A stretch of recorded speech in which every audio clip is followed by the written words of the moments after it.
Hello, I am Sisir Chandrachud. Today, I would like to discuss about solenoid actuators.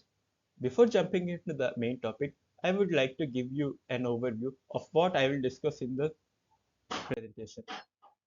The first part, Introduction to Actuators. In the Introduction to Actuators, I would like to discuss about what really actuators are and what are the misconceptions. And then I would classify them basing on different types.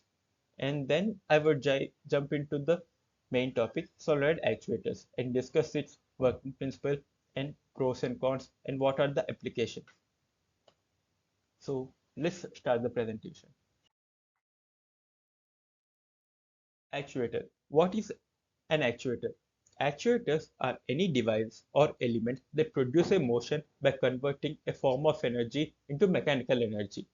This can be done by accepting an information by any form, like electromagnetic field or any pressure, then converting this energy into mechanical energy, we can make an actuator.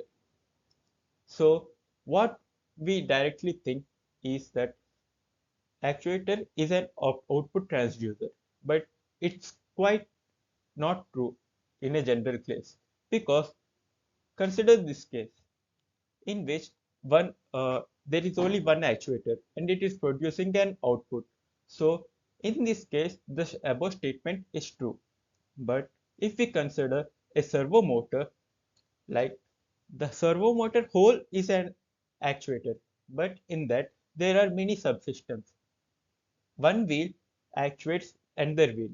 That is, each wheel acts as an actuator itself, but they are not the direct output of the whole system. So the above statement is cannot be generalized. So now we look into the classification of the actuators. The actuators can be classified into different categories basing on firstly the motion it produces.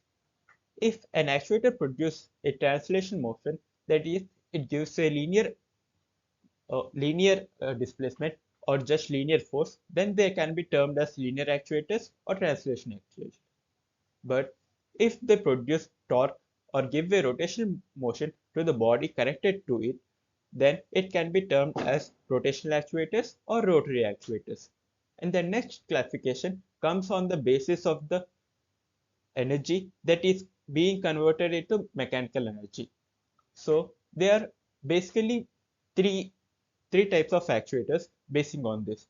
The first is electromagnetic, second is hydraulic, and third is pneumatic.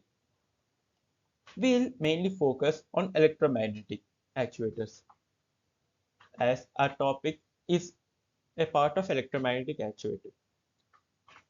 The three types includes electrical motors and solenoid actuators and moving coil actuators. These three, although converts electromagnetic energy into mechanical energy, but these three vary on basing on the working principle and their arrangement. So today we'll see about solenoid actuators. Solenoid actuators. The basic principle, as mentioned before, is it uses electromagnetic force to actuate the motion.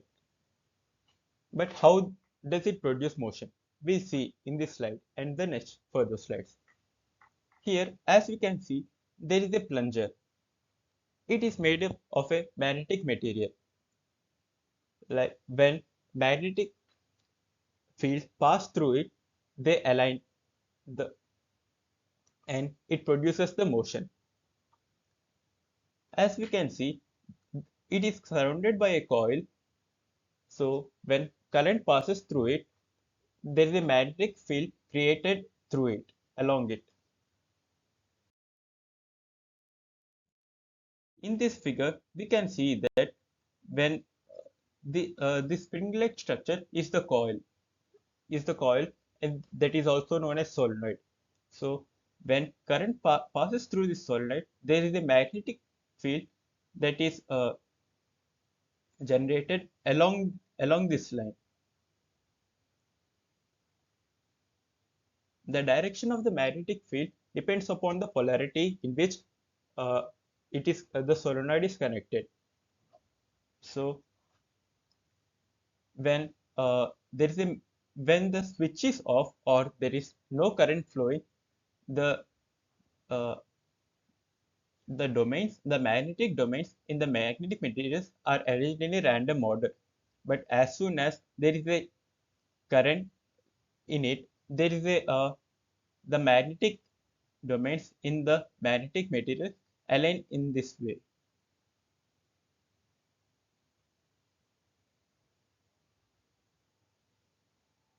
making it magnetically active. So as uh, as it has some magnetic field, so it will be attracted in this direction, making the plunger move towards left direction. This makes the motion. This is the actuation process.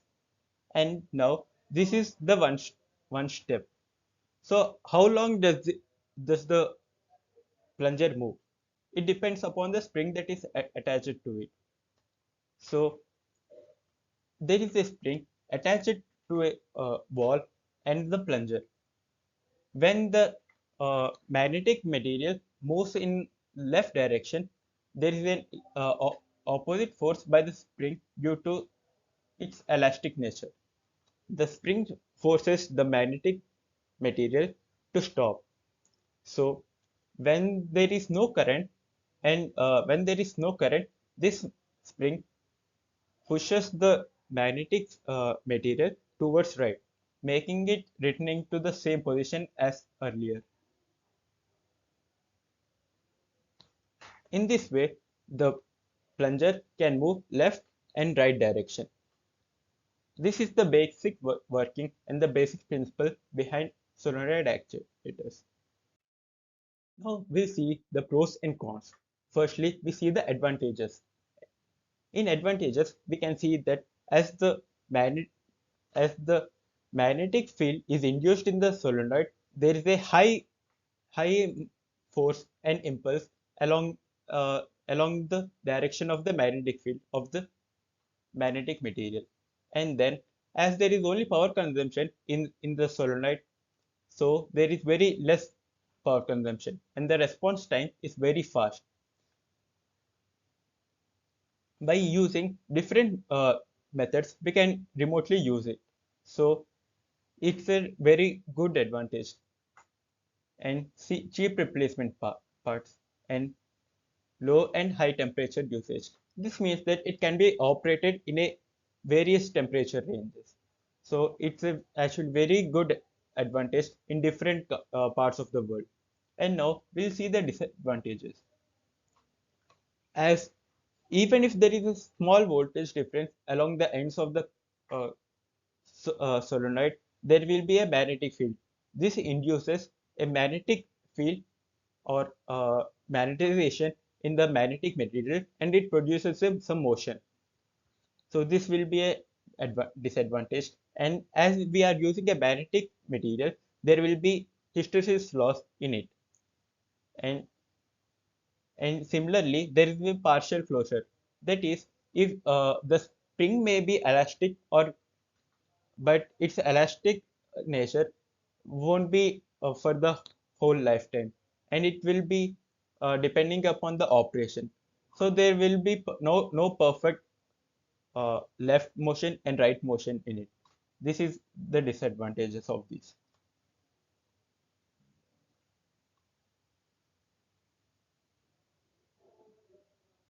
As we have seen the disadvantages and advantage, now we can move on to the applications. So as an any actuator and this as a mainly specific linear actuators, it can be used as a on-off switch or release. Or yeah, and yes, it can be used in robotic limbs too. And then the shutters of camera or any other things that needs to be up and down or something like that. And as we have seen, it can be used as a pull or push machine. And then latching. It's a very good advantage and the remote control can be used in this latching in a very good way. And then we'll come to the irrigation. So if we see that in the off state, there is a water flow from here to here, while in the on state, as we have used the actuator, it elongates.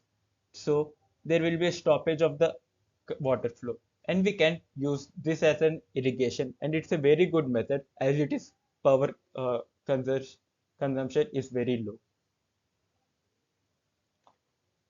So this is all about the solenoid actuators that I want to discuss with you. Thank you. And these are the references that I would like to share with you. Thank you.